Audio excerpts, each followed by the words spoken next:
أشهد أن لا إله إلا الله وأشهد أن محمدا عبده ورسوله لا نبي بعده. اللهم صل وسلم وبارك على نبينا محمد صلى الله عليه وسلم وعلى آله وأصحابه ومن استنى بسنته ومن دعا بدعوته ومن نهج نهجه ومن تبعه بإحسان إلى يوم الدين. وبعد فرضينا بالله ربا وبالإسلام دينا وبمحمد النبي ورسولا وبالقرآن إماما وحكما. ربنا زدنا علما وارزقنا فهما وألف بين قلوبنا. Bapak dan Ibu yang dirahmati Allah Subhanahu wa taala, syukur kepada Allah Subhanahu wa taala pada malam hari ini kembali kita bisa bersua, bermuajahah untuk bersama-sama meningkatkan pemahaman kita terhadap salah satu syiar Allah Subhanahu wa taala, yaitu wakaf, yang pada malam hari ini tema yang kita angkat adalah perubahan akad wakaf dalam Islam. Kemudian selawat dan salam kita mohonkan kepada Allah Subhanahu wa taala, mudah-mudahan senantiasa tercurahkan kepada Rasulullah sallallahu alaihi wasallam, kepada keluarga beliau, kepada sahabat-sahabat beliau ridwanullah alaihim, kepada tabi'in, tabi'ut tabi'in rahimahullah subhanahu wa ta'ala, dan kepada setiap insan yang mendedikasikan hidupnya untuk melanjutkan risalah Rasulullah sallallahu alaihi wasallam, termasuk juga terhadap majelis kita pada malam hari ini. Dan terima kasih kepada pembawa acara sekaligus mungkin sebagai moderator, Ustadz Syauqi. Mudah-mudahan Ustadz Syauqi senantiasa tercurah rahmat dan inayah Allah Subhanahu wa taala, mendapatkan bimbingan Allah Subhanahu wa taala sehingga bisa mencapai cita-cita yang sudah didamba-dambakan sejak dahulu, dan bisa melanjutkan estafeta kegiatan ini, program-program ini, khususnya syiar wakaf sampai wafat. Amin ya rabbal alamin. Bapak dan Ibu yang dirahmati Allah Subhanahu wa taala, perubahan akad wakaf dalam Islam.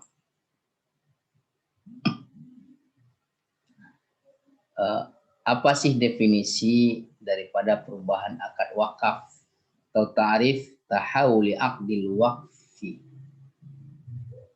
Pengertian atau makna atau definisi, ya, atau mafhum daripada perubahan akad wakaf.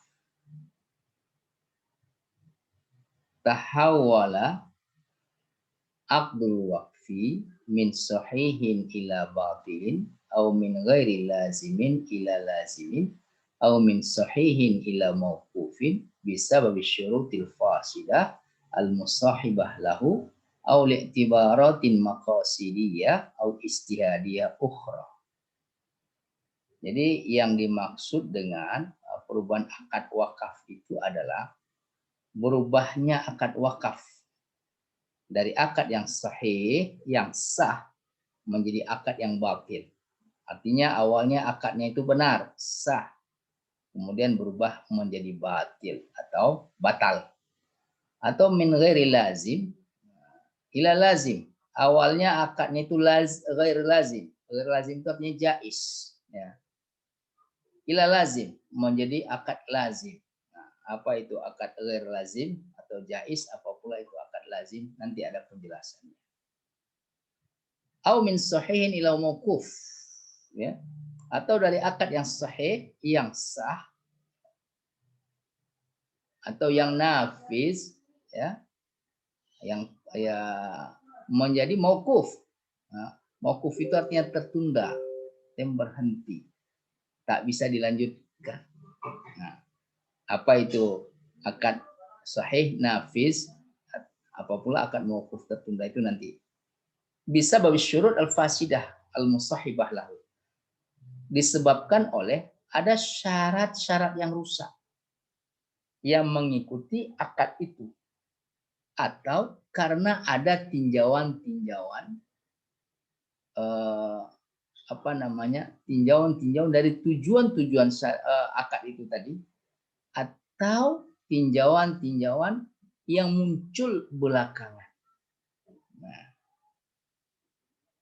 Nah, jadi ini yang dimaksud dengan perubahan akad wakaf itu tadi, ya. Kok bisa berubah? Ya, al-ardu mutaharrika lasabita. Karena bumi ini berputar, ya, dan tidak tetap. Jadi yang abadi itu sebenarnya adalah perubahan. Ya. Yang abadi itu sebenarnya adalah perubahan. Nah, termasuk juga kemungkinan terjadinya perubahan pada akad wakaf. Dan ini sudah menjadi bahan-bahan pembahasan para salaf soleh, ulama salaf soleh, ya, ulama terdahulu, termasuk juga al-a'immah al-arba'ah, imam mazhab yang 4. Al-Imam Abu Hanifah rahimahullah, Al-Imam Malik ibnu Anas rahimahullah, Al-Imam Asy-Syafi'i rahimahullah, dan Al-Imam Ahmad ibnu Hanbal rahimahullah. Nah, ditambah lagi dengan pengikut masing-masing imam tersebut. Pengikut ini pengertiannya murid-murid beliau, ya. Nanti ada As-Sarakhsi, ya. Ada Muhammad ibnu Al-Husain, udah ada Yusuf, ya, Abi Yusuf rahimahullah, dan seterusnya, ya. Jadi ini penting, ya, Bapak dan Ibu yang dirahmati Allah Subhanahu wa taala. Kemudian Bapak dan Ibu yang dirahmati Allah Subhanahu wa taala, ada lafaz, ya, yang mempunyai keterkaitan hubungan dengan perubahan atau yang mengindikasikan perubahan dalam khazanah fikih. Nah, lafaz-lafaz itu diantaranya adalah taghyir, ya, taghyir, asal katanya ghayyara yughayyiru, taghyir. Pokoknya taghayyara Abdul Waqfi. Nah, itu berarti ada terjadi perubahan, maknanya perubahan. Kemudian izalah, al-izalah. Al-izalah itu asal katanya zala yazulu. Kemudian ada hamzah, azala yuzilu izalah. Nah, zala yazulu itu artinya lenyap, ya. Lenyap. Nah, lenyap ini juga maknanya yang ada hubungannya dengan tahawul, perubahan. Jadi taghyir atau taghayyur, kemudian izalah itu mempunyai hubungan makna dengan tahawul, termasuk juga alintikal, ya, alintikal. Alintikal ini asal katanya nakola yang kulu, intakola yantakilu intikala. Nah, jadi kalau kita temukan, ya, dalam akad atau dalam literatur fikih, baik berkaitan dengan akad maupun wakaf, ada kata-kata yang makna itu taghyir atau izalah atau intikal, apakah ghayyara yughayyiru atau azala yuzilu atau intaqala yantakilu atau naqala yanqulu, maka maknanya ada hubungannya dengan tahawul, ya, tahawul. Termasuk juga sorofa yasrifu, ya, atau tasrif, ya, itu juga masuk, ya. lafaz-lafaz yang seperti itu masuk ya. Kemudian apakah perubahan akad wakaf itu sesuatu yang masyru'? Ya, sesuatu yang masyru' atau sesuatu yang dibolehkan oleh syariat. Ya. Nah, ternyata ada dalilnya ya, Bapak dan Ibu. Ternyata dalilnya itu ada. Dalil masyru'iyati tahawuli aqdil waqfi. Dalil disyariatkannya ya, berubahnya akad wakaf. Nah, itu ada. Seperti pertama firman Allah Subhanahu wa taala, ya ayyuhalladzina amanu aufu bil uqud. Ya. Ya ayyuhalladzina amanu aufu bil uqud. Wahai orang-orang yang beriman, kalian penuhilah ya akad-akad tersebut. Ya. Fal wafa bil aqdi yaqtadi al ityan bihi ala akmali wajhi. Maka memenuhi akad ya itu mengandung konsekuensi atau mengandung makna melaksanakan akad tersebut dalam aspek yang sempurna, nah, dalam bentuk yang sempurna. Apa yang dimaksud dengan bentuk yang sempurna? Bisyurutihi wa arkanihi tamyiz sahih minal fasid minhu al amal ala tashih in kana mumkinan himayatan lil mutaaqidaini wa intiqalan limana fil mal bainan nas. Jadi yang dimaksud dengan aspek yang sempurna ya, performa yang terbaik, wajah yang paling lengkap, pelaksanaan yang paling lengkap, itu maksudnya adalah syarat-syaratnya terpenuhi, rukun-rukunnya terpenuhi. Kemudian terjadi pemisahan ya antara yang benar dan yang salah, yang sehat dan yang rusak. Ya. Kemudian maknanya juga adalah melakukan proses perbaikan ya, terhadap akad apabila itu memungkinkan dalam rangka menjaga ya, dalam rangka menjaga hak-hak kedua belah pihak ya, baik yang berakad maupun yang menerima akad. Ya. Wakif, nazir, mauquf alai, mauquf bihi. Nah, itu kalau di wakaf ya. Kemudian juga dalam rangka ya, dalam rangka memindahkan secara optimal manfaat-manfaat harta ini kepada seluruh manusia. Nah, jadi itu yang dimaksud dengan aufu bil uqud ya. Sehingga ketika akad pertama umpamanya terjadi hal-hal yang timpang, ada syarat atau rukun yang belum sempurna, atau yang meleset dan seterusnya, maka memungkinkan untuk dirubah akadnya. Nah, nanti itu banyak contoh-contoh kasusnya ya. Contoh-contoh kasusnya banyak sekali. Nah, ini menunjukkan bahwasanya syariat Islam itu murunah, ya, elastis, fleksibel. Ya. Karena ini termasuk dalam babul muamalat, ya, babul muamalat. Kemudian di samping firman Allah Subhanahu wa taala juga ada hadis Rasulullah sallallahu alaihi wasallam, yaitu hadis yang diriwayatkan oleh Hakim bin Hizam radhiyallahu anhu. Anin Nabi sallallahu alaihi wasallam qala al-bay'an bil khiyar malam yaftariqa, ya. Nah, jadi dua orang yang melaksanakan jual beli itu sesungguhnya masih mempunyai pilihan ya, selama mereka belum berpisah ya, belum berpisah. Nah, ini mengandung makna apa? Ada hak pilih namanya al-khiyar ya.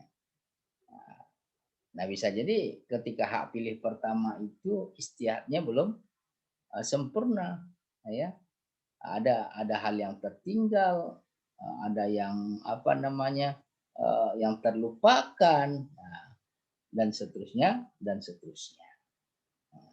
Sehingga ini juga mengandung makna apa? kalau belum berpisah masih memungkinkan ya untuk terjadi perubahan akad. Ya. Memungkinkan untuk terjadi perubahan akad. Apakah semuanya? Nanti ya, nanti ada itu. Kemudian juga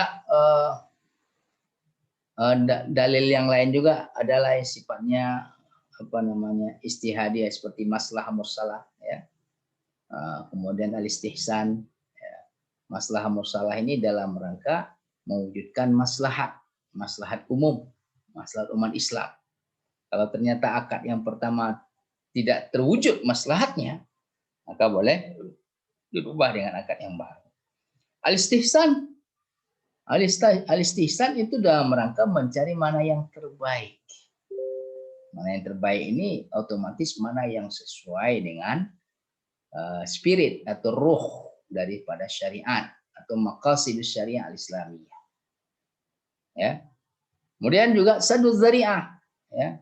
Saddu dzari'ah ini dalam rangka mencegah terjadinya hal-hal yang tidak bermanfaat atau yang membahayakan. Wahya min muqtadayat. Nah, ini saddu dzari'ah termasuk hal-hal yang menjadi perhatian ya dalam setiap akad yang dilakukan. Kemudian daf'ul mafasid. Wa ya min muqtadayat daf'il mafasid anil khalqi ya. Wal amal al istiqrari muamalatin bil muhafazah ala tahqiqi asbabiha wa syurutiha wa tifai mawaniha wa in ta'azzara tahqiqu zalika wa maslahatul khalqi taqtadi nazar fi mada tasihiha atau tahwiliha min tasarrufin ila akhar bil istiyad bil taqdir al masalih wal mafasid fil uqud umuman wal waqf khususan. Jadi masalah mursalah, istihsan, saddu dzari'ah dan seterusnya ya itu dalam rangka adanya tuntutan untuk mencegah terjadinya kerusakan terhadap kehidupan ya, terhadap makhluk ya. Kemudian ini juga bagian dari amal ya, upaya untuk menetapkan ya, memperkuat muamalat di antara makhluk Allah Subhanahu wa taala. Tentu saja dengan menjaga ya apa saja yang bisa mewujudkan asbabnya, penyebab muamalat dan syarat-syaratnya. Ya. Kemudian mengangkat hal-hal yang bisa mencegah terjadinya itu. Nah, kalau umpamanya mewujudkan itu semua ternyata ada halangan, maka maslahatul khalqi ya, maslahat untuk kehidupan makhluk ya manusia itu menjadi hal yang harus diperhatikan ya, hal yang harus diperhatikan. Banyak akad-akad itu boleh dilakukan perubahan ya, boleh ditasihih lagi ya, dicek lagi kesahihannya atau dirubah ya, tentu saja dengan tetap memperhatikan maslahat, kadar maslahat dan mafsadatnya secara umum, termasuk juga terkait dengan wakaf. Nah, sebelum kita masuk kepada wakaf ya, perubahan akad pada wakaf Bapak dan Ibu yang dirahmati Allah Subhanahu wa taala, mungkin ada baiknya kita mulai mengenal akad itu sebenarnya apa. Rukunnya bagaimana, syaratnya bagaimana, jenisnya bagaimana, kemudian manfaatnya bagaimana. Nah, ini supaya tidak terlalu panjang ya. Saya batasi ini pada pertemuan pertama ini dahulu ya. Nanti baru pada pertemuan kedua kita akan kerucutkan pada yang berkaitan dengan wakaf. Jadi akad tadi sudah disebutkan ya, itu adalah suatu proses ya, transaksi ya, antara dua pihak ya, pihak pertama dan pihak kedua untuk melakukan sesuatu atau meninggalkan sesuatu dengan syarat dan rukun ketentuan-ketentuan yang sudah disepakati. Maka kalau kita lihat akad itu akan terjadi apabila memenuhi rukun dan syaratnya. Ya. Rukun daripada akad itu yang pertama 2 orang atau lebih yang melakukan akad atau transaksi disebut akidah ini. Ya. Al-akidani. Akidun akidani. Kalau keduanya saling membuat akad al-muta'akidani. Ya, kalau kurang dari 2 orang maka akad tidak terjadi. Ya. Pada dirinya sendiri dia tidak bisa berakad. Ya. Dia berakad ke 2 orang atau lebih. Ya. 3 boleh, 4 boleh, 5 boleh dan seterusnya. Kemudian syarat ini kedua sighah atau sighah. Itu al-ijab wal qabul, ya. Al-ijab wal qabul. Ya. Satu mengijabkan, satu lagi mengkabulkan. Selain dua pihak dalam akad harus ada ijab dan qabul atau pernyataan memberi dan menerima dari kedua belah pihak. Ya. Satu memberi ijab, kemudian satu lagi qabul, menerima.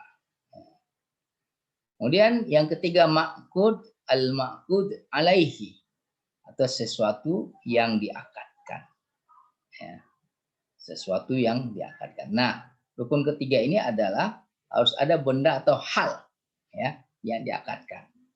Ingat ya, benda atau hal. Artinya akad itu tidak selalu berkaitan dengan harta, dengan sesuatu yang mahsus. Sesuatu yang mahsus itu artinya sesuatu yang bisa disentuh, dilihat, ya, bisa dirasa. Tapi akad itu juga bisa berkaitan dengan hal, keadaan. Ya. Nah, ini rukun akad. Apabila salah satu daripada rukun ini tidak ada, maka akadnya itu batal atau tidak sah. Ya. Nah, nanti mungkin pada sighah ini itu terjadi lagi macam-macam gitu kan. Apakah al-ijab dan qabul di sini itu harus verbal secara lisan, bolehkah secara tulisan, ataukah akad itu harus berhadap-hadapan? Nah, ini kan keadaan ini kan. Bisa nggak akad secara online, tidak terjadi interaksi, ya, dan seterusnya. Nah, ini akan ada inovasi-inovasi dalam bentuk akad itu tadi. Tapi rukun akad, ya, itu 3, 2 orang atau lebih. Orang ini bisa lembaga juga dan seterusnya, ya. Tapi tetap lembaga itu diwakili oleh orang juga, gitu, karena lembaga nggak bisa ngomong. Kan. Sirat, kemudian ma'qud alaih, ya, sesuatu yang diakadkan. Kemudian syarat akad, ya. Yang pertama, syarat orang yang bertransaksi antara lain harus berakal. Nah, berakal di sini artinya akalnya itu main, ya. Akalnya itu main. Ya, tidak maksudnya berakal di sini itu ya bisa mikir gitu kan, bisa menganalisa dan seterusnya. Terus balik, ya, balik itu artinya sudah cukup usia lah ya, sudah ya. Kemudian mumayyiz, bisa membedakan mana yang baik, mana yang buruk, mana yang maslahat, mana yang mafsadat, ya, mana yang benar, mana yang salah, dan seterusnya. Dan orang yang dibenarkan secara hukum untuk melakukan akad. Ya. Orang yang dibenarkan secara hukum untuk melakukan akad. Ya, orang gila nggak bisa. Orang dalam keadaan terpaksa juga tidak bisa. Di bawah tekanan umpamanya tidak bisa. Nggak sah akad orang yang di bawah tekanan. Ya, apalagi anak kecil, otomatis tidak juga. Ya. Anak kecil juga tidak bisa. Terus yang kedua, syarat barang yang diakadkan antara lain bersih. Ya. bersih dalam pengertian ya apa namanya tidak dalam sengketa, tidak dalam masalah ya. Kemudian tidak dalam apa namanya hal-hal yang terkait dengan larangan-larangan Allah Subhanahu wa taala. Umpamanya barang tersebut termasuk barang yang Allah Subhanahu wa taala haramkan ya, atau hal tersebut termasuk yang Allah Subhanahu wa taala haramkan, maka ini tidak boleh. Syarat barang atau hal yang diakadkan itu bersih, dapat dimanfaatkan milik orang yang melakukan akad, dan barang itu diketahui keberadaannya. Milik orang yang melakukan akad itu dia milik penuh ya, bukan milik separoh ya, atau milik 3/4 atau 5/6, tapi milik penuh. Al-hiyazah ya, al-hiyazah alaih ala maliki al-haliki. Artinya dia memilikinya secara penuh ya. Kemudian syarat syirat dilakukan dalam satu majelis. Ijab dan qabul harus diucapkan yang bersambung. Ijab dan qabul merupakan pemindahan hak dan tanggung jawab. Dilakukan dalam satu majelis. Ijab dan qabul harus diucapkan, harus ucapan yang bersambung.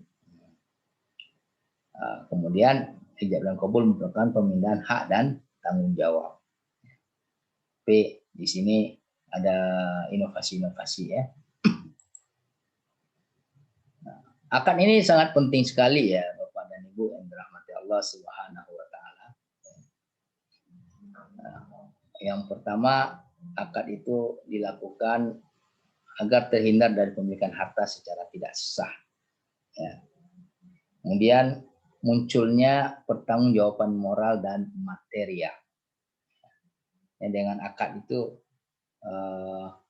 apa namanya, tanggung jawab itu beralih ya, tanggung jawab itu beralih. Terus masing-masing juga mempunyai tanggung jawab moral dan material. Kemudian timbulnya rasa ketentraman dan kepuasan dari kedua belah pihak. Kenapa? Karena sudah sah akadnya, nggak ada keraguan lagi ya. Kemudian status kepemilikan terhadap harta menjadi jelas. Kalau umpamanya wakaf ya, akadnya terkait dengan wakaf, maka status harta benda yang diwakafkan itu jelas. Lepas dia dari kepemilikan wakif ya, kemudian menjadi milik Allah Subhanahu wa taala yang diamanahkan kepada nazir. Kemudian nazir memproduktifkannya untuk ya diambil manfaatnya atau disalurkan manfaatnya kepada mauqufun alaihi. Terus terhindarnya perselisihan dari kedua belah pihak. Nah, ketika ada perselisihan kembali kepada akad. Ya. Makanya akad itu ya, memang harus betul-betul bisa menghindarkan perselisihan, ya, menghindarkan perselisihan, kemudian rasa was-was dari kedua belah pihak. Ya, akad itu tidak boleh global. Ya, sigoknya itu rinci, ya, rinci. Ya. Tidak boleh apa namanya akadnya itu secara global. Nanti kalau akadnya secara global, itu nanti itu ada pembahasannya nanti. Itu termasuk yang bisa dirubah atau tidak.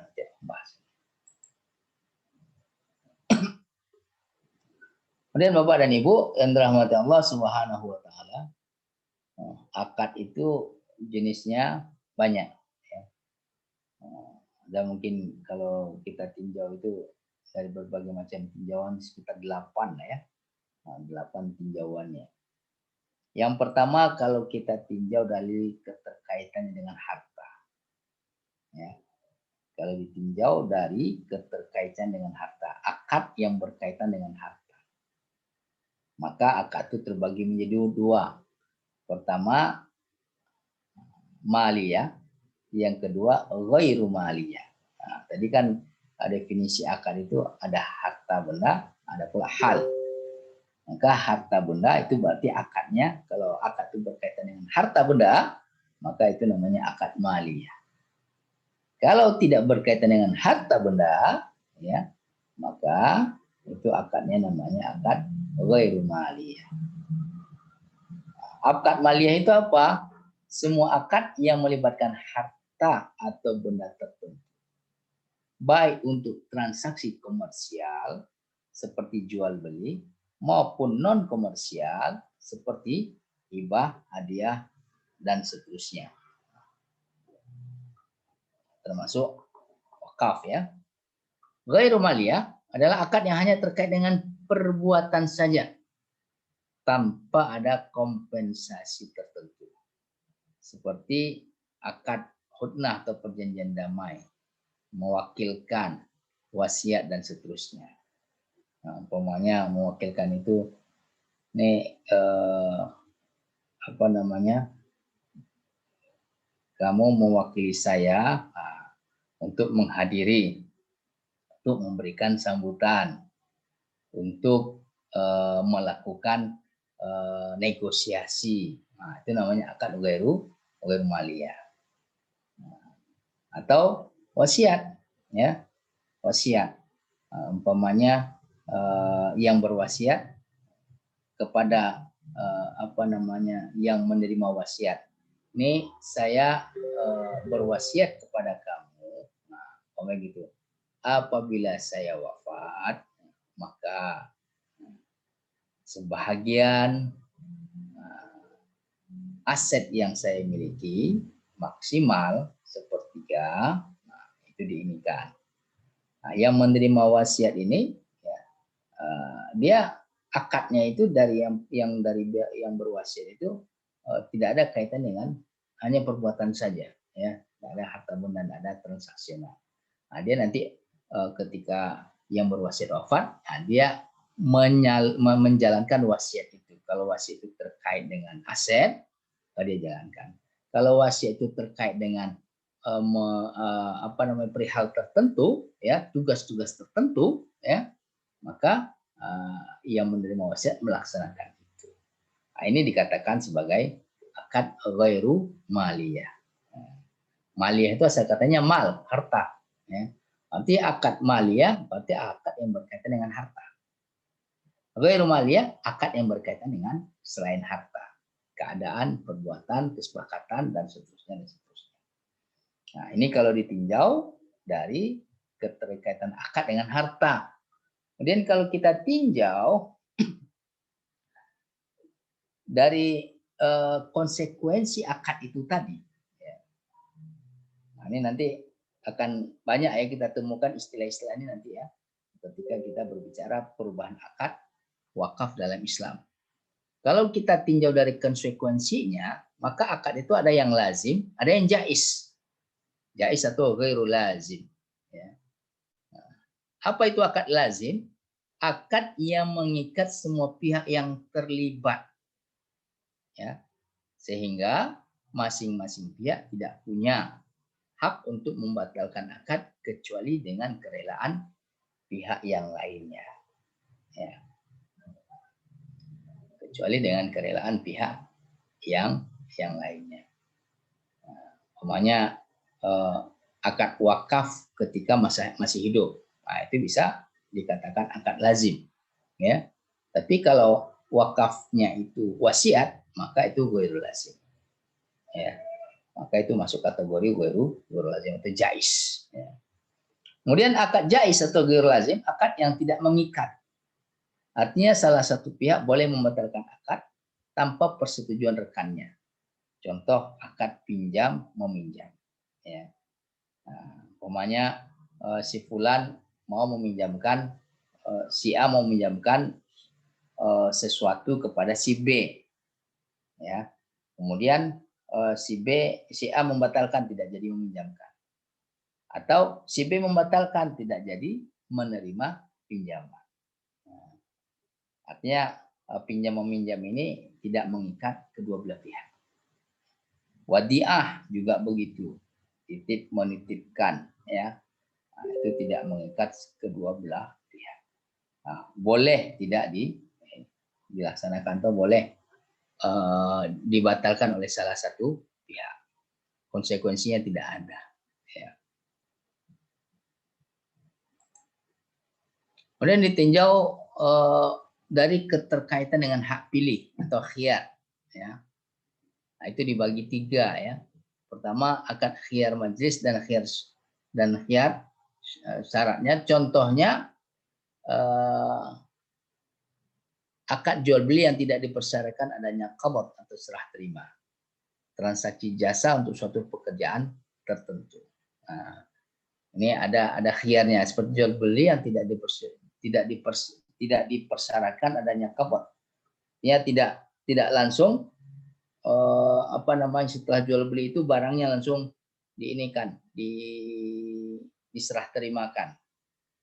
Nah, berarti kalau tidak langsung barangnya diserah terimakan, maka akad ini masuk dalam kategori akad khiyar majlis atau khiyar syaratnya. Kemudian akad yang dipersyaratkan adanya qabad di tempat transaksi. Nah, ini yang kedua. Ya. Nah, seperti transaksi tukar menukar uang, transaksi salam, transaksi tukar menukar barang ribawi, semua transaksi ini tidak boleh ada khiyar, ya. Nah, tidak boleh ada khiyar.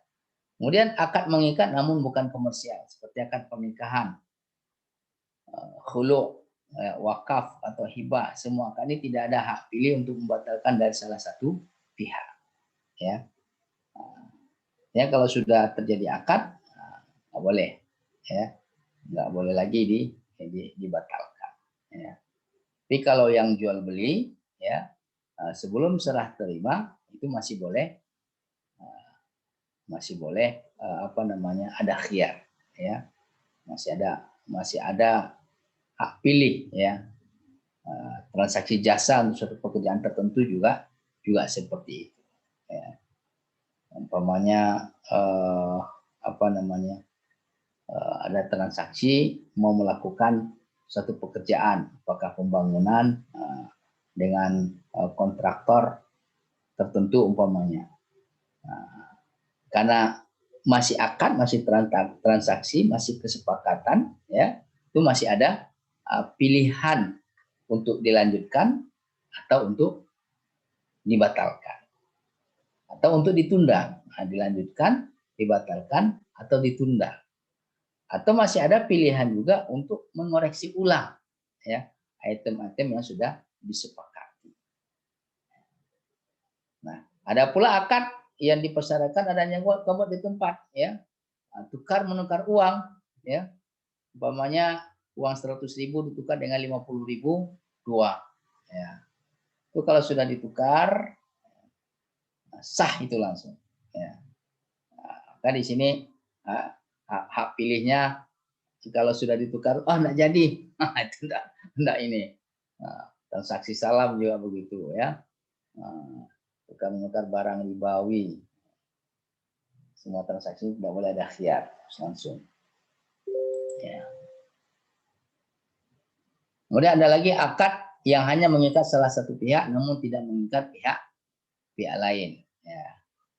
Namanya seperti akad rahan, gadai, yang mengikat bagi pihak rahin, orang yang menggadaikan barang, kemudian nunggu persetujuan pihak rahin juga. Ya.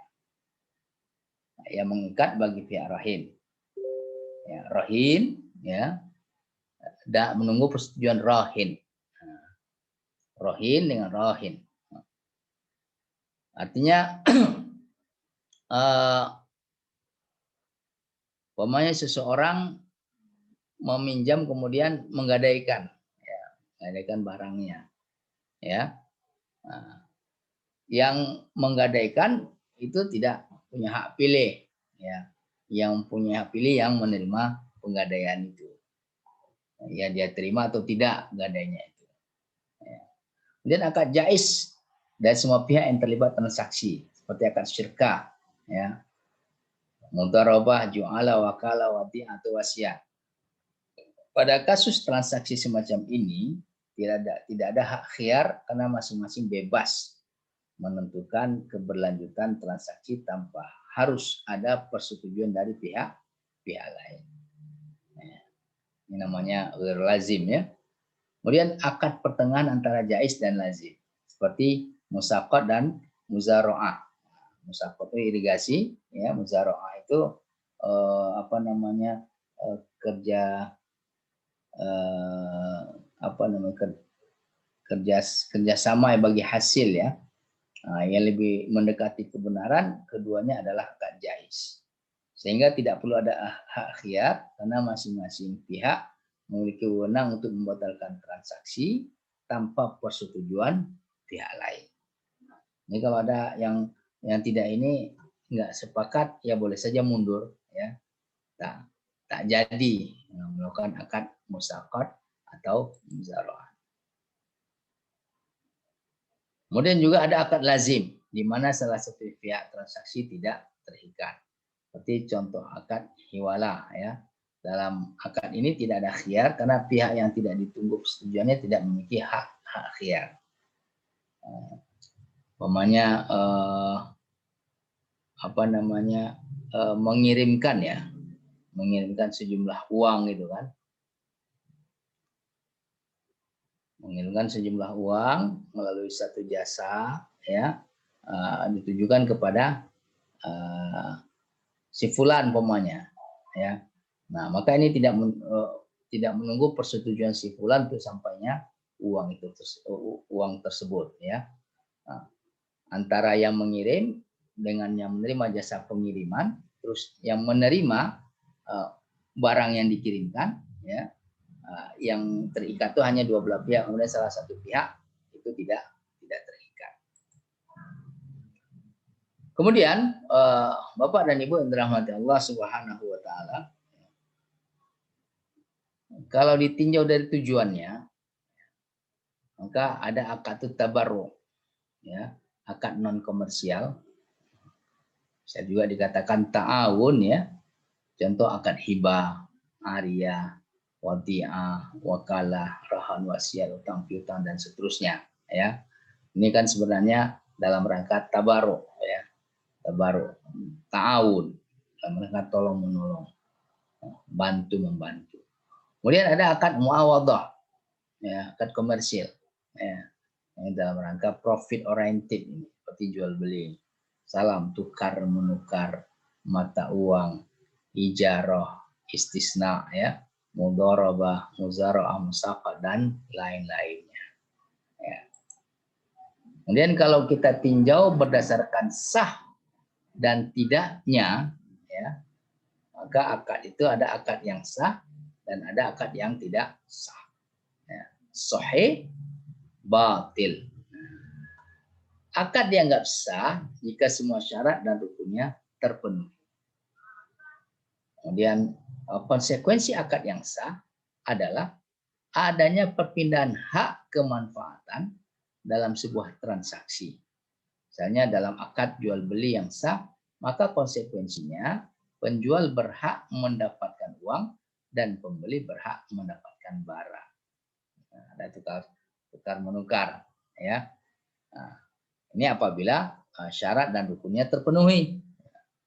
Tadi rukunnya 3, syaratnya juga 3 ya. Syarat akad. Nah, kalau jual beli rukunnya beda lagi ya. Kemudian syaratnya beda lagi. Kemudian akad yang tidak sah kebalikan dari akad yang sah. Akad dianggap tidak sah jika tidak diakui secara syariat dan tidak memberikan konsekuensi apapun. Baik karena bentuk transaksinya dilarang seperti judi, riba, jual beli bangkai dan seterusnya, maupun ya karena syarat dan rukunnya tidak terpenuhi. Ya. Kemudian berdasarkan adanya qabd, serah terima ya, qabdun itu serah terima. Ada akad yang tidak dipersyaratkan adanya qabdun di tempat atau serah terima di tempat. Misalnya akad jual beli secara umum ya, ijarah, kemudian akad nikah ya. Nah, nikah ini umpamanya maharnya gitu kan, wasiat, wakalah, hiwala, dan yang lainnya. Dalam akad jual beli, transaksi jual beli sah jika sudah ada ijab qabul, baik sekaligus dilakukan serah terima barang maupun serah terimanya ditunda. Demikian pula akad nikah. Tepat setelah akad, masing-masing telah berstatus suami istri.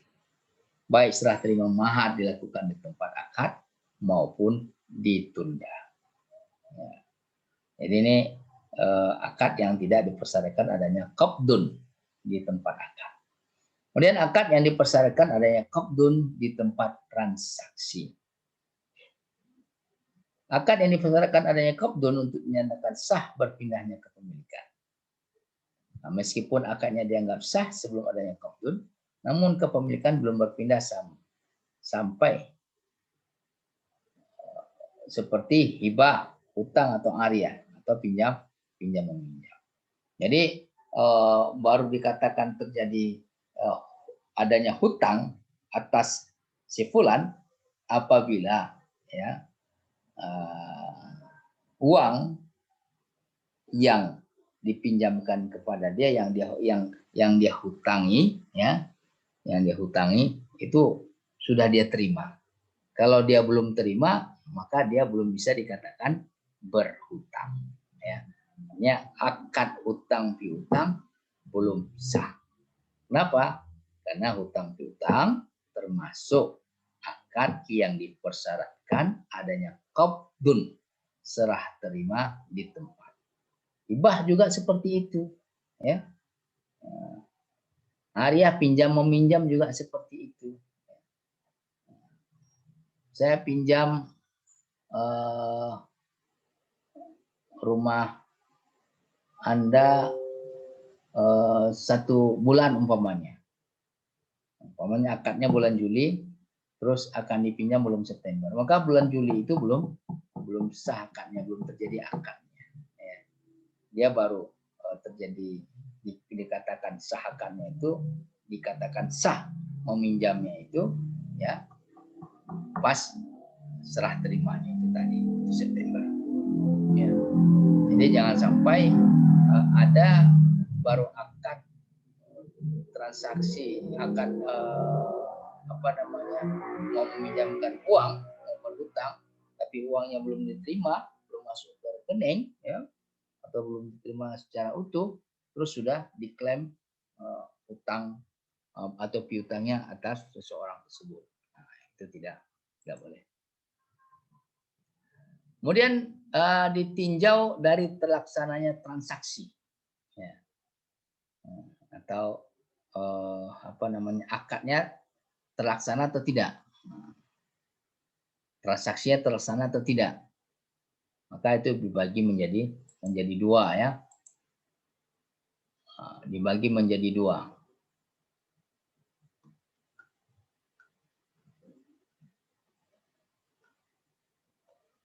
Yang pertama akad nafis ya. Akad nafis artinya akadnya atau transaksinya itu terlaksana. Akad itu dianggap nafis ya, terlaksana ketika akad tersebut sah dan tidak ada lagi keterkaitan dengan hak orang lain. Contoh akad jual beli yang sempurna. Barang yang dijual tidak ada sangkut pautnya dengan orang lain. Sementara uang yang diserahkan adalah murni milik pembeli. Ya. Wakaf juga seperti itu, ya. Wakaf juga seperti itu. Umpamanya kalau dalam jual beli itu si A ingin menjual sepeda motornya dengan merek tertentu kepada si B seharga 30 juta rupiah. Ketika dicek BPKB-nya memang atas nama dia. Jika dicek STNK-nya memang atas nama dia. Ya. Kemudian ketika dicek kwitansi jual belinya juga atas nama dia. Nah, oleh si B mempunyai duit 30 juta. 30 juta ini adalah duit dia, bukan duit orang lain. Bisa jadi duit orang lain yang dia pinjam juga dengan akad yang sah. Artinya tidak ada klaim atas duit 30 juta yang akan dibayarkan oleh si B kepada si A untuk membeli sepeda motor merek tertentu itu tadi. Nah, ketika sudah terjadi, maka ini akadnya terlaksana. Akadnya itu sah.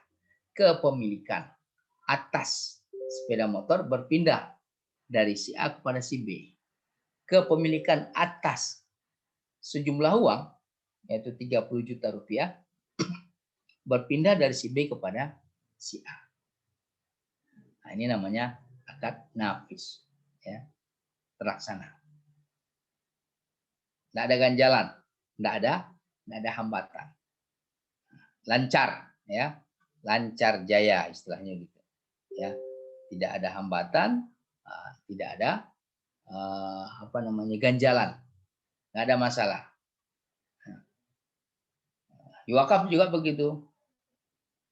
Wakif kemudian mempunyai harta benda wakaf, umpamanya berupa sebidang tanah, ya, berupa sebidang tanah sudah luas tertentu, tempat tertentu, terus ada bukti kepemilikan wakif ini atas tanah itu tadi, itu sertifikat hak milik yang atas nama dia, yang atas nama dia. Kemudian tanah ini bebas dari berbagai macam klaim, ya, dari pihak manapun juga. Nah, kemudian dia ingin mewakafkan kepada nazir. Kemudian dia tentukan mauqufun alaihnya. Nazirnya dia tentukan mauqufun alaihnya. Dia tentukan peruntukannya.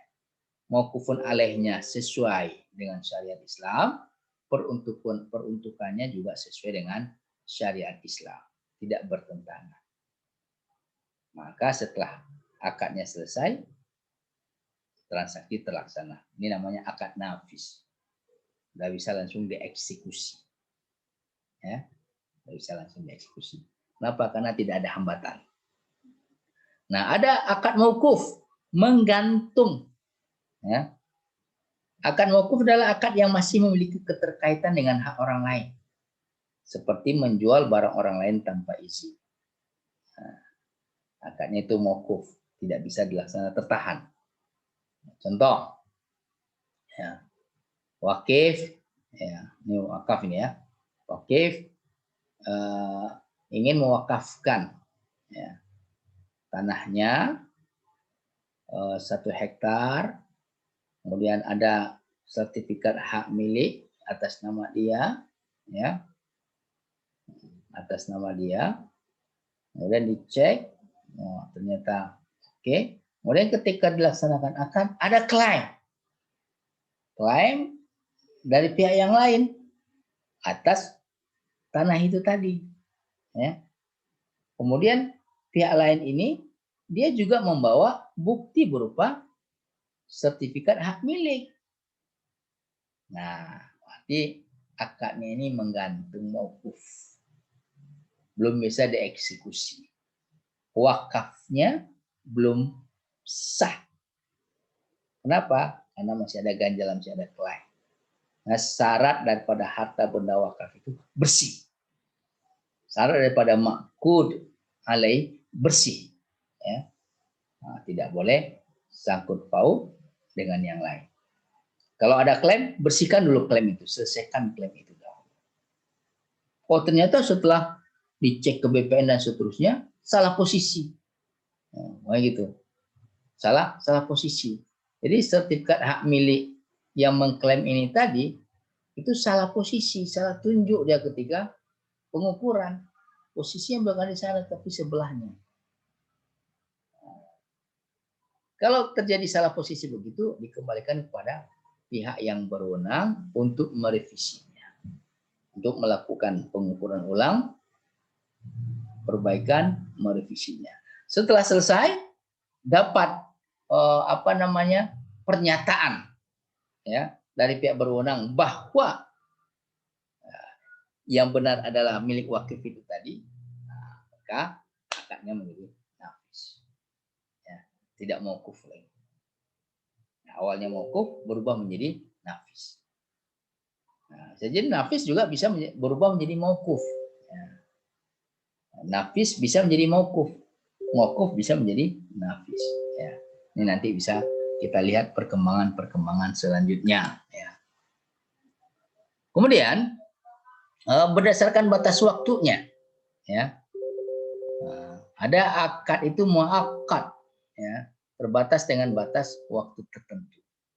Semua akad yang harus dibatasi waktu tertentu, misalnya ijarah, musaqah, hudnah, ya. Ijarah itu kan sewa menyewa, ya. Sewa menyewa itu jelas harus ada batas waktunya. Musaqah kerjasama bagi hasil juga begitu juga, perjanjian nama dan seterusnya. Terus akad yang tidak boleh dibatasi waktu tertentu, akad nikah, ya. Nah, akad nikah ini nggak boleh dibatasi. Kawin kontrak, nikah kontrak itu nggak boleh. Ya. Jual beli, jizyah, wakaf. Nah, ini wakaf itu ada pengecualian, ada inovasinya ya. Wakaf uang itu bisa dengan batas waktu tertentu. Ya. Ini berdasarkan fatwa ulama ya. Tidak boleh seseorang nikah untuk jangka waktu tertentu. Demikian pula terlarang menjual barang tetapi untuk jangka waktu tertentu. Kalau untuk jangka waktu tertentu itu bukan jual beli namanya. Itu sewa, ijarah. Nah, ada beberapa kaidah fikih yang umum sifatnya yang kulli, ya, yang menjadi dasar ya ulama dalam membahas ya, tahawulul aqdil waqfi fil Islam, fil fiqhil Islami. Jadi perubahan akad wakaf dalam Islam. Yang pertama kaidah fikih, kaidah umum fikihnya adalah tasihul uqud bihasbil imkan wajib. Memperbaiki akad-akad ya sedapat mungkin sehingga dia betul-betul benar ya, betul-betul baik, itu adalah wajib.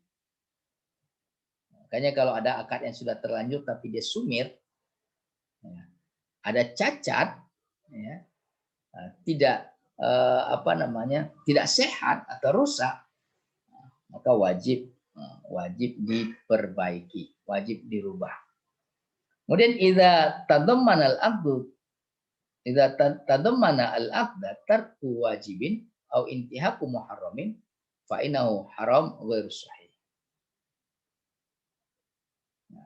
Apabila dalam akad itu terkandung meninggalkan sesuatu yang wajib atau melakukan sesuatu yang haram, ya, maka akad itu haram, ya, tidak sah. Oleh karena itu harus diperbaiki, harus ditashih. Ya. Al-qusud fil uqud mu'tabar. Ya.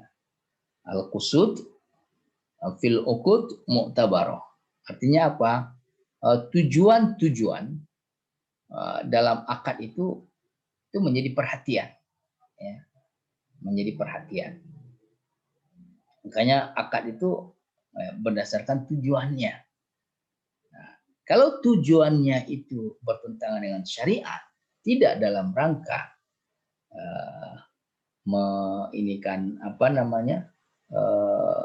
mewujudkan tujuan-tujuan syariat, maka itu tidak boleh, harus diperbaiki. Wa innaha tu'assiru fi sihhatil aqdi wa fasadihi. Tujuan-tujuan itu sangat mempengaruhi sehatnya satu akad atau rusaknya suatu akad. Wa fi halihi wa haramihi. Apakah akad ini halal atau akad ini haram? Ya. Al-umur bimaqasidiha. Ini semua perkara itu tergantung kepada maksudnya. Ini dasarnya innamal a'mal binniyat Wa innamal likulli imri'in ma nawa. Jadi jangan sampai maksud daripada akad itu menentang Allah Subhanahu wa taala. Ya. Melanggar syariat Allah Subhanahu wa taala. Meninggalkan kewajiban-kewajiban atau perintah-perintah Allah Subhanahu wa taala atau melakukan larangan-larangan Allah Subhanahu wa taala. Tidak boleh. Kemudian kaidah selanjutnya adalah sihhatul aqdi wa fasaduhu mu'tabar. Ini terbalik ya antara ra dengan ba-nya terbalik. Bil aqid wal ma'qud alaih. Jadi sehatnya akad atau rusaknya akad itu ditinjau dari ya atau sangat berkaitan dengan yang melaksanakan akad dan barang yang menjadi objek daripada akad itu tadi. Kemudian asyar'u la ya'tabiru minal maqasid illa ma ta'allaqa bihi ghardun sahih. Syariat itu tidak akan menganggap maksud-maksud atau tujuan-tujuan yang baik kecuali apabila di dalam maksud-maksud atau tujuan-tujuan itu ada ya keinginan yang benar, muhassilun li maslahatin au dari'un li mafsadatin. Nah, ghardun sahih, keinginan yang benar itu apa? Pertama dalam rangka menghasilkan maslahat, manfaat, atau dalam rangka menolak kerusakan. Ya. Dalam rangka menolak kerusakan. Kemudian kaidah selanjutnya asyartu idza nafa maujibal aqdi abtalahu. Jadi syarat apabila menafikan kewajiban akad maka dia akan membatalkan akad itu tadi. Al-uqud mu'tabaratun bima istaqara min ahkam usuliyah. Jadi akad-akad itu akan ditinjau dari hukum-hukum asalnya. Wala yughairu asyarat an asli.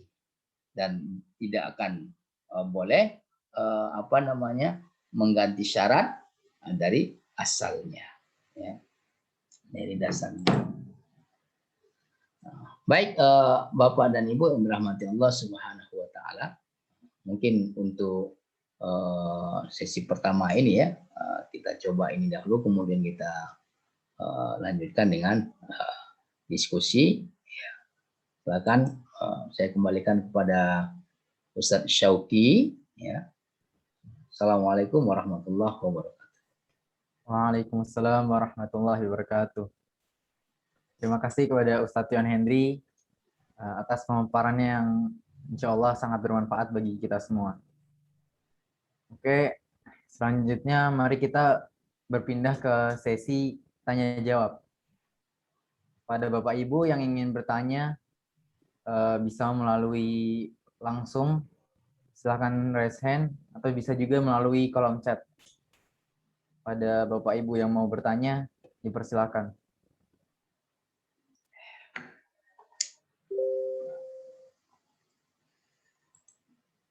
Ada yang raise hand. Baik, silakan Ustadz Nurul Aziz. Assalamualaikum Ustaz. Assalamualaikum warahmatullahi wabarakatuh. Apa nih Ustaz, tutup video karena lagi di dalam mobil, lampunya gelap.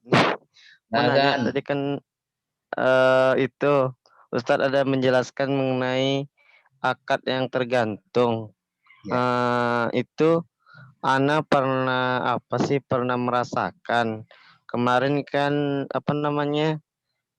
jatuhnya tuh mbah lah gitu kan di Bengkalis, mbah tuh meninggal dunia, terus tanahnya tuh diwakafkan sama pemerintah setempat untuk membangun rumah tapis, tetapi setelah dilihat perkembangannya gimana ya? Ada itu juga ada minta sekian persen gitu. Jadi apa pemerintah tuh minta sekian persen yang tanah yang apa tanah yang telah diwakafkan itu. Terus itu kan jadinya kan itu termasuk apa akad yang tergantung gitu kan. Eh, menurut Ana gitu itu bagaimana jadi apa akadnya tuh gimana sah atau tidak gitu Ustaz. Mungkin itu Ustaz. Ya. Ya, jadi perlu ditelusuri lagi ya akad di awalnya itu bagaimana ketika mbah itu mewakafkan tanah yang boleh miliki, itu peruntukannya untuk siapa, kemudian penerima manfaatnya siapa, kemudian nazirnya yang ditunjuk siapa. Dan dipastikan juga bahwa harta benda berupa tanah itu bersih dalam pengertian hal-hal yang berkaitan dengan sah tidaknya kepemilikan atas tanah tersebut itu harus jelas. Kalau di ini disyaratkan itu sertifikat hak milik. Kalau surat keterangan ganti rugi itu masih belum diakomodir ya, harus sertifikat hak milik. Karena surat keterangan ganti rugi itu masih belum ingkrah lah istilahnya ya, masih belum kuat, Nah, kalau umpamanya dalam akadnya itu sudah jelas ya, dalam pengertian nazirnya siapa, peruntukannya untuk apa, penerima manfaatnya siapa, kemudian lokasi tanahnya, harta benda yang diwakafkan lokasinya jelas, kemudian sertifikatnya juga sesuai ya atas nama yang mewakafkan. Nah, ini sebenarnya dia sudah termasuk akad nafis ya. Yang sudah bisa terlaksana tidak mauquf. Nah, kalau di tengah perjalanan itu ada permintaan permintaan tertentu dari pemerintah di sini maksudnya sebagai nazir atau bagaimana, Pak Aziz? Dia apa Ustaz? Kan tanah tuh telah diwakafkan.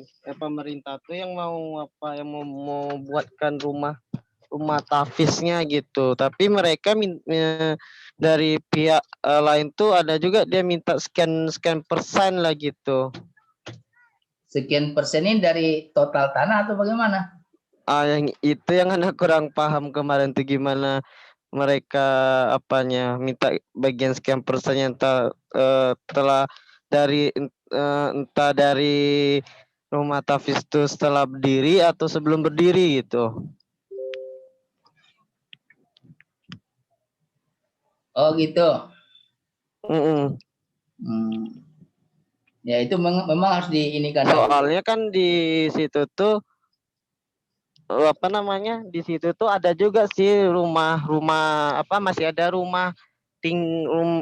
rumah tinggal satu. Jadi di halaman rumah tuh mau diwakafkan tapi ya itu jadinya masih tergantung jadinya. Akhirnya ya dibatalkan kemarin itu. Ya, jadi Jadinya. gini Pak Aziz, harta benda wakaf itu tidak boleh berkurang ya, nggak boleh berkurang. Kalau umpamanya diwakafkan itu berupa tanah 1 hektar, itu harus diproduktifkan sesuai dengan peruntukannya. Kalau peruntukannya untuk rumah tahfiz, ya, maka kewajiban nazir, ya, kewajiban nazir bagaimana supaya bisa mewujudkan rumah tahfiz di atas tanah tersebut.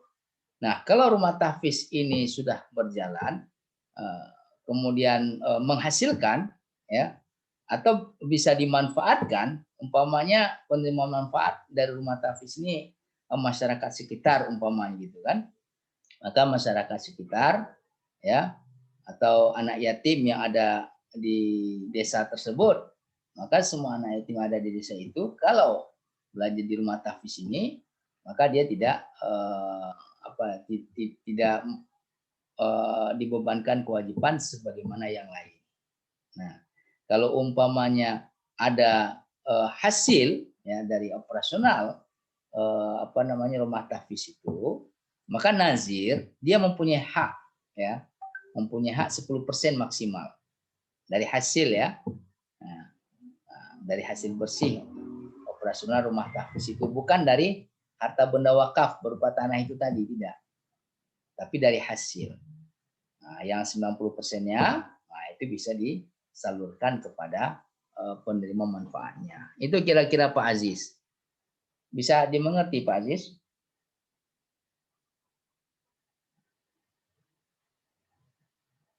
Halo? Masih mute itu mikrofonnya? Kalau yang diminta oleh nazir itu adalah 5% dari harta benda wakaf, itu tidak boleh. Berarti itu setelah apa tak cuman biaya operasional setelah rumah tahfiz itu jadi cuman 10% aja bolehnya, di atas itu berarti nggak diperbolehkan. Ya, dari hasil ya, hasil setelah beroperasi, setelah diproduktifkan, nah, kan ada hasilnya nih, labanya istilah begitu ya. Nah, maksimal 10% dari hasil itu boleh untuk nazir. Maksimal. Jadi kalau nazirnya cuma minta 5% ya kasih aja lah. Dari hasil maksudnya ya, dari hasil bersih. Itu kira-kira Pak Aziz. Baik, Ustaz. Sekian, Ustaz. Ya, mudah-mudahan bisa dipahami. Silakan Ustaz Syauki, ada lagi yang lain Ustaz Syauki? Baik, ini Ustadz ada pertanyaan dari kolom chat dari Pak Sudrajat. Assalamualaikum, mohon bertanya jika ada yayasan mau mendirikan gedung di atas tanah dari Wakif A dan bangunannya diperoleh dari Wakif B. Jangka waktu wakaf tanah 20 tahun. Dan kalau berakhir, bagaimana kepemilikan gedung tersebut? Apakah harus diserahkan ke A atau pihak yayasan minta ganti rugi sesuai nilai appraisal gedung tersebut? Lalu ada lagi, jika ada seseorang yang mau wakaf uang, bagaimana kita bisa mendeteksi uang itu halal adanya? Ingat, kita analisa gaji orang tersebut dengan perhitungan matang, bukan dari hasil gajinya. Usaha sampingan yang bersangkutan sudah diketahui juga. Kalau kita singgung uang tersebut dari mana, kan nggak etis. Beda kalau uang tersebut misal jelas dari korupsi atau suap menyuap. Terima kasih. Silakan Ustaz. Ya, makasih Ustaz Syauki, Pak Sudrajat. Jadi tanah wakaf dari si A. Kemudian jangka waktunya 20 tahun. Kemudian bangunan dari si B. Ya. Nah, setelah 20 tahun bagaimana? Kan gitu ya. Kalau secara regulasi, wakaf tanah ini itu tidak diakomodir berjangka. Jadi kalau untuk wakaf tanah itu abadi sifatnya. Tapi kalau umpamanya mengapa dibuat abadi? Pertama, untuk kepengurusan mutasi kepemilikan ya, itu kan membutuhkan proses ya, dan prosesnya tidak mudah ya, melibatkan banyak pihak ya, prosesnya tidak mudah, melibatkan banyak pihak.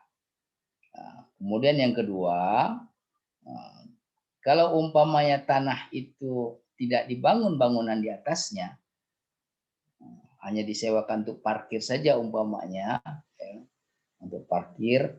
Nah, ini mungkin masih memungkinkan untuk dikembalikan kepada wakifnya dalam jangka waktu tertentu atau waktu ini sudah selesai.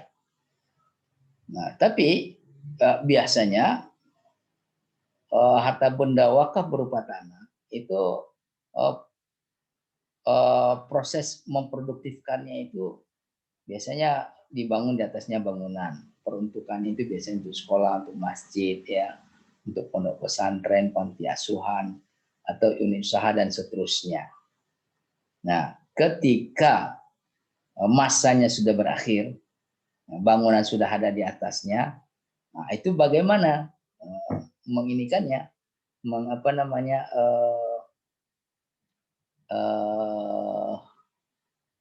menyelesaikannya. Nah, maka kalau umpamanya berjangka seperti itu, ya, kemudian wakifnya ada dua, satu wakif tanah, satu lagi wakif bangunan, nah, akadnya itu memang harus didetailkan.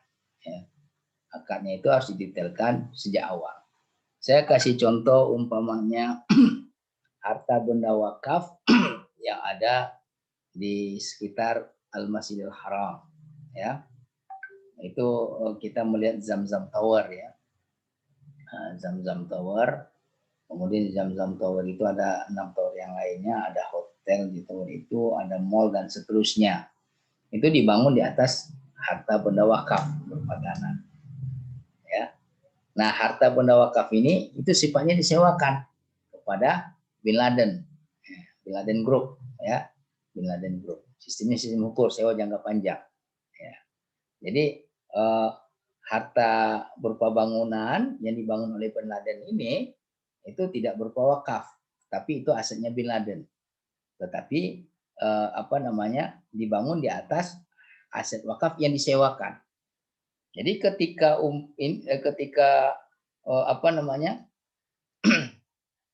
masanya tidak diperpanjang lagi, itu bisa jadi aset itu dirobohkan. Ya, berupa tower dan seterusnya dirobohkan. Nah, jadi semuanya tergantung kepada akadnya. Ya. Nah, bagaimana akad, ya, yang dilakukan ketika wakaf itu dilaksanakan pertama kalinya. Akad awalnya itu bagaimana? Setelah 20 tahun ini bagaimana? Terus bagaimana pula dengan yang punya gedung ini, ya, wakaf berupa gedung ini? Peruntukannya apa? Ya. Nah, kalau umpamanya akadnya belum sampai ke sana, ya, maka segera dikonsolidasikan untuk melakukan revisi akad atau perubahan akad. Ya. Nah, bagaimana menghitung dan seterusnya, ya, itu tergantung nego, ya, nego antara wakif dengan nazir, termasuk juga nakif B itu tadi, ya, gedungnya itu tadi. Ya. Selama, ya, revisi akad ini, ya, itu tidak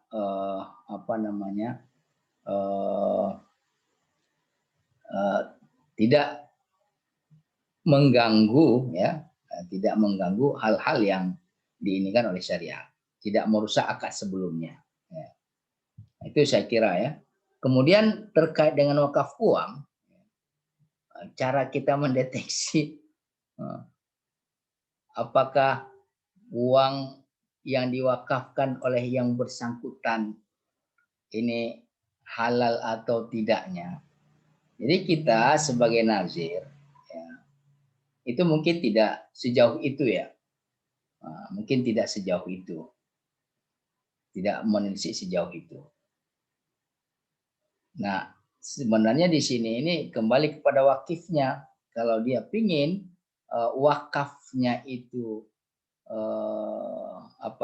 sah, kemudian mendapatkan pahala dari Allah Subhanahu wa taala, maka hendaknya dia mewakafkan uang yang betul-betul aman, gitu kan. Nah, kalau umpamanya nazirnya pingin yakin bahwasanya uang itu tidak bermasalah, maka nazir bisa saja minta yang bersangkutan untuk buat pernyataan, ya. Minta yang bersangkutan untuk membuat pernyataan supaya pernyataannya ini kuat, bisa dibuat di LKSPWU, ya. Kalau uang kan di LKSPWU, ya. Kalau melalui uang, ya bisa di KUA bisa itu, atau di LKSPWU juga bisa. Sehingga surat pernyataan itu bisa menjadi penguat bagi nazir bahwa nazir sudah berusaha seoptimal mungkin untuk menyeleksi dan mendeteksi asal muasal harta benda tersebut yang berupa uang. Nah, kalau seandainya di belakangan hari itu ternyata ada klaim dan seterusnya, maka memang harta benda wakaf itu ya harus dikembalikan, tidak sah jadinya, ya, tidak sah. Kenapa? Karena memang tidak bersih, ya. Harta benda wakaf ini tidak bersih, masih ada klaim-klaim atas harta benda wakaf itu tadi. Nah, syarat harta benda yang bisa diwakafkan itu bebas dari klaim kepemilikan penuh di antaranya. Saya kira itu ya jawabannya Ustaz Syauqi. Ini ada Pak Abdul Soleh. Raise hand dari tadi. Silahkan Pak Abdul Saleh.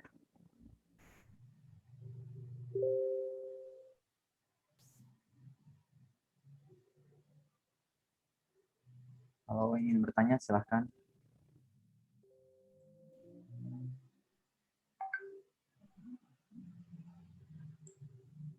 Oh, kayaknya tak ada. Yang lain mungkin Ustaz Syauqi. Ya silahkan Bapak Ibu yang lain. Bisa di kolom chat atau langsung raise hand.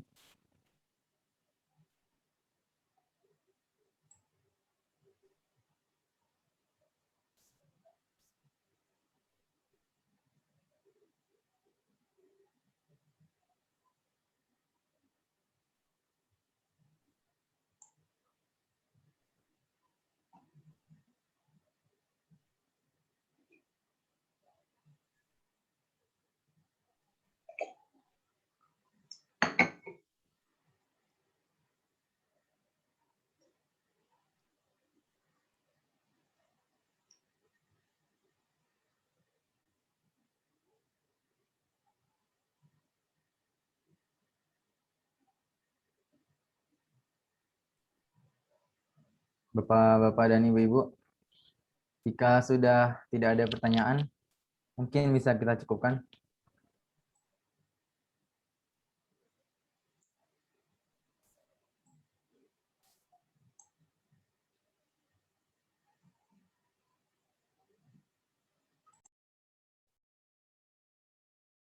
Kayaknya sudah tidak ada, Ustaz.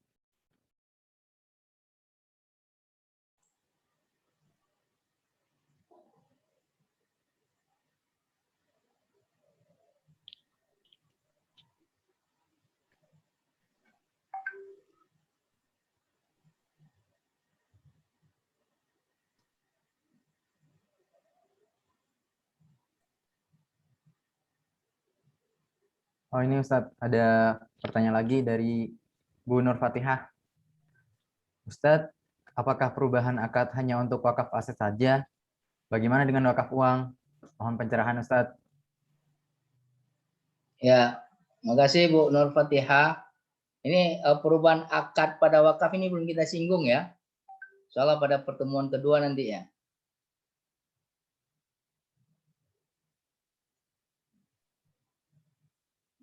Dia akan mencakup nanti uang dan aset. Insya Allah. Nah, syarat-syaratnya juga akan ada nanti. Sekarang penjelasan terkait dengan macam-macam akad aja dahulu. Itu kira-kira Bu Nur Fatihah.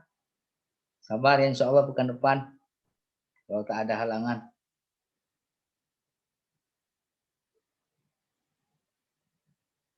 Silakan Ustaz Syauqi.